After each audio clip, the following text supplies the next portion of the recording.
ভারত সফরের ঘোষণা দিলেন রাশিয়ার প্রেসিডেন্ট ভ্লাদিমির পুতিন। ডিসেম্বর মাসের প্রথম সপ্তাহে ভারতে যাবেন তিনি। দুই দেশের মধ্যে বার্ষিক সম্মেলনের অংশ হিসেবে তিনি এই সফর করবেন বলে জানা যায়। বান্ডেল থাকলে প্রতি সেনমানিতে টাকা বাঁচবে। বিকাশ সেনমানি বান্ডেল কিনে জিতুন প্রতি লেনদেনে। দিল্লিতে গিয়ে প্রধানমন্ত্রী নরেন্দ্র মোদীর সাথে বৈঠক করবেন পুতিন।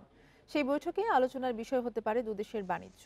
রাশিয়ার তেল কেনার কারণে ভারতীয় পণ্যের ওপর 50% শুল্ক বসিয়েছেন আমেরিকার প্রেসিডেন্ট ডোনাল্ড ট্রাম্প। ইতিমধ্যে ভারতীয় পণ্যের ওপর মার্কিন শুল্ক কার্যকর হয়েছে।